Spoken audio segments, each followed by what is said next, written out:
शिवा ने मिस्ट्री, देवों के देव महादेव को पापियों का संहार करने वाला माना जाता है। भगवान शिव को महायोगी भी कहते हैं। उन्हें अर्धनारीश्वर भी कहा जाता है। भगवान शिव को अनादि माना गया है, अर्थात जो हमेशा से थे, जिसके जन्म की कोई तिथि नहीं है। भगवान शिव यानी पार्वती के पति शंकर, जिन्हें महादेव, भोलेनाथ, आदिनाथ आदि कहा जाता है, वहीं इनका एक नाम त्रिपुरारी भी है।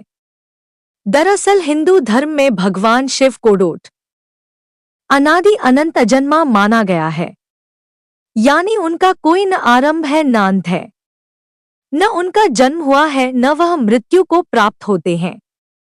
इस तरह भगवान शिव अवतार न होकर साक्षात ईश्वर हैं।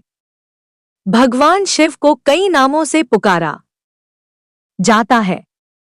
कोई उन्हें भोलेनाथ तो कोई देवाधिदेव महादेव के नाम से पुकारता है। वे महाकाल भी कहे जाते हैं। भगवान शिव से जुड़े इन 18 रोचक तथ्यों से जानिए शिव कौन है। पढ़े ऑफिस जाने वाले ध्यान रखें, ये चीजें इस दिशा में चुननी चाहिए। बैठने की जगह। 1, भगवान शिव का कोई माता पिता नहीं है। उन्हें अनादि माना गया है, मतलब जो हमेशा से था, जिसके जन्म की कोई तिथि नहीं है। 2, कथक भरतनाट्यम करते वक्त भगवान शिव की जो मूर्ति रखी जाती है, उसे नटराज कहते हैं।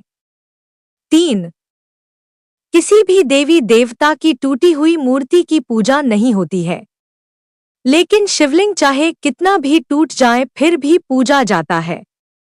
4, हम शिवरात्रि इसलिए मनाते हैं क्योंकि इस दिन शंकर पार्वती का विवाह हुआ था।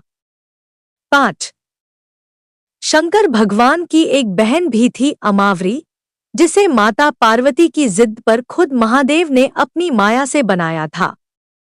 6, भगवान शिव और माता पार्वती का एक ही पुत्र था, जिसका नाम था कार्तिकेय। गणेश भगवान को मां पार्वती ने अपने उपटन शरीर पर लगे लेप से बनाए थे। 7, भगवान शिव ने गणेश जी का सिर इसलिए काटा था क्योंकि गणेश ने शिव को पार्वती से मिलने नहीं दिया था। उनकी मां पार्वती ने ऐसा करने के लिए बोला था। 8, भोले बाबा ने तांडव करने के बाद सनकादि के लिए 14 बार डमरू बजाया था, जिससे माहेश्वर सूत्र यानी संस्कृत व्याकरण का आधार प्रकट हुआ था। 9, शंकर भगवान पर कभी भी केतकी का फूल नहीं चढ़ाया जाता, क्योंकि यह ब्रह्मा जी के झूठ का गवाह बना था। 10, शिवलिंग पर बेलपत्र तो लगभग सभी चढ़ाते हैं, लेकिन इसके लिए भी एक खास सावधानी बरतनी पड़ती है कि बिना जल के बेलपत्र नहीं चढ़ाया जा सकता। 11, शंकर भगवान और शिवलिंग पर कभी भी शंख से जल नहीं चढ़ाया जाता, क्योंकि शिव जी ने शंखचूड़ को अपने त्रिशूल से भस्म कर दिया था। आपको बता दे, शंखचूड़ की हड्डियों से ही शंख बना था। 12, भगवान शिव के गले में जो सांप लिपटा रहता है, उसका नाम वासुकी है। यह शेषनाग के बाद नागों का दूसरा राजा था। भगवान शिव ने खुश होकर इसे गले में डालने का वरदान दिया था।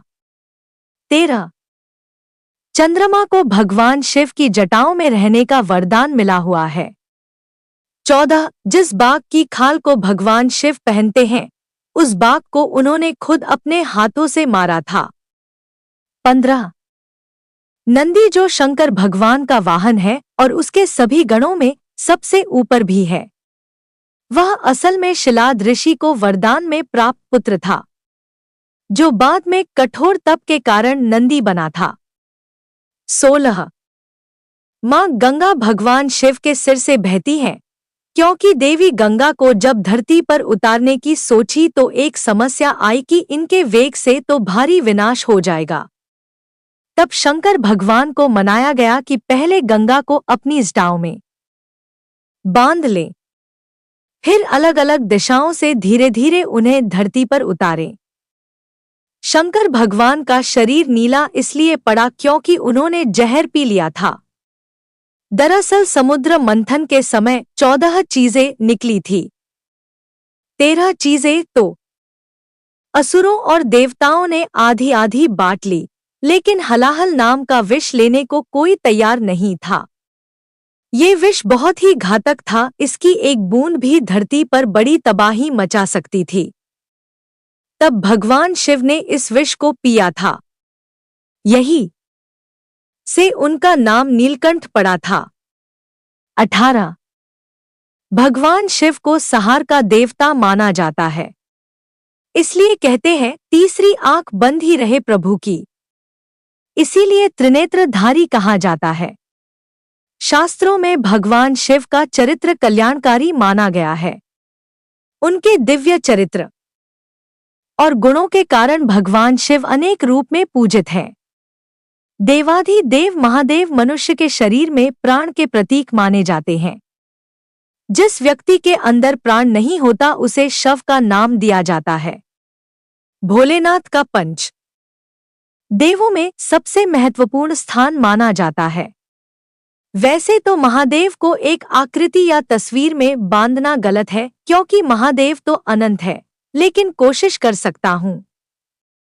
यदि मुझसे कोई गलती हुई हो तो क्षमा प्रार्थी हूं। एक भगवान शिव के जन्म की कथा पुराणों में अलग अलग है, पर यही माना जाता है कि शिव का आदि और अंत नहीं है, वे स्वयंभू हैं। 1 भगवान शिव के शीश पर चंद्रमा और गंगा विराजमान होकर उनके मस्तिष्क का श्रृंगार करते हैं। 2 इन्हें जीव की अंतिम गति माना जाता है, यही कारण है कि इन्हें संहारक कहा गया है। अतः शिव को भस्म अत्यंत प्रिय है। 3 इनके चित्रों को देखने और पुराणों में पढ़ने से ज्ञात होता है कि शिवजी भगवान बाघ की खाल पहनते हैं। 4 शिव शंकर के गले में नरमुंड माला शोभायमान है, मान्यता है कि यह सभी गुण शक्ति के ही है। 5 शिव ने अपने वाहन के लिए नंदी को चुन रखा है। यह नंदी पूर्व जन्म में एक शिव उपासक ऋषि ही थे। 6 समस्त संसार के प्रथम गुरु शिवजी ही है। इनके तंत्र मंत्र योग नृत्य आदि में सबसे बड़ी सत्ता मानी गई है। तंत्र में इनकी पूजा भैरव के रूप में की जाती है, नृत्य में ये नटराज हैं। 7 शिव को भांग धतूरा प्रिय है, इसी कारण भक्त इनकी पूजा में इन्हें यह जरूर चढ़ाते हैं। 8 शिव भक्ति के लिए सावन मास को सबसे अहम माना जाता है। कहते हैं इसी मास में पार्वती जी ने उन्हें प्रसन्न कर विवाह किया था। 1 शिवलिंग के रूप में शिव को मुख्य आराधना की जाती है। क्या आप जानते हैं कि शिवलिंग की उत्पत्ति कैसे हुई? देवी देवताओं की खंडित मूर्ति की कभी पूजा नहीं की जाती, पर खंडित शिवलिंग फिर भी पूजनीय होता है। भोलेनाथ का हर शिवलिंग उनके निराकार रूप को दर्शाता है। 2 कभी भी शिवलिंग की पूजा में शंख काम में नहीं लेना चाहिए। शिव जी ने शंखचूड़ को अपने त्रिशूल से भस्म कर दिया था। आपको बता दें, शंखचूड़ की हड्डियों से ही शंख बना था। 3 शिव त्रिशूल भगवान शिव के 2 मुख्य अस्त्र है, एक धनुष और दूसरा त्रिशूल। त्रिशूल के 3 शूल सत्व, रज और तम गुणों का प्रतिनिधित्व करते हैं। यह तीनों गुण सामंजस्य में रहे, इसी कारण इन्हें भगवान ने त्रिशूल में धारण कर रखा है। एक मान्यता है कि यह समस्त ब्रह्मांड शिव और शक्ति ने मिलकर बनाया है। भगवान शिव का अर्धनारीश्वर रूप इसी महिमा को बताता है कि शिव शक्ति के बिना अधूरे हैं। 2 शिव आभूषण शंकर भगवान के मुख्य आभूषण नाग, मुंडमाला और भस्म है। शिव के गले में जिस नाग को आप देखते हैं वो शेषनाग के बाद नागों का दूसरा बड़ा राजा है।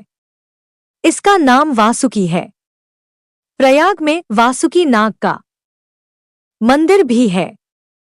3 ब्रह्मांड में संगीत के लिए भगवान शिव ने नृत्य करते हुए 14 बार डमरू बजाए और इस ध्वनि से संगीत के छंद ताल का जन्म हुआ।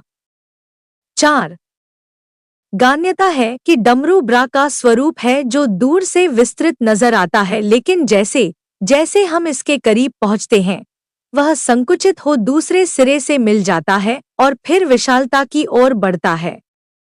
जगत में संतुलन के लिए इसे भी भगवान शिव अपने साथ लेकर प्रकट हुए थे। महादेव का दूसरा नाम ही भोले है। वास्तव में उनके जैसा भोला कोई भी नहीं है इस पूरे ब्रह्मांड में।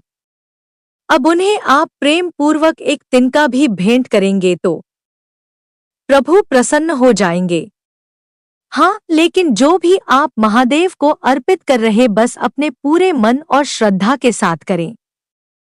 फिर देखिए महादेव आपसे विमुख हो ही नहीं सकते।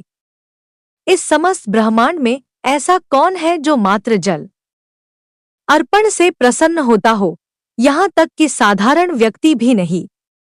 लेकिन महादेव तो इतने सरल हृदय हैं कि उन्हें प्रेम से समर्पित जल भी प्रसन्न कर देता है। बेलपत्र चढ़ाएं, गंगाजल चढ़ाएं, जो भी आपके सामर्थ्य में है बस प्रभु को अर्पण कर दे। सब कुछ उन्हीं का तो है, इस संसार में हमारा कुछ भी नहीं। प्रभु की चीज प्रभु को ही अर्पण कर देना है बस। वो कहते हैं ना तेरा तुझको अर्पण क्या लागे मेरा।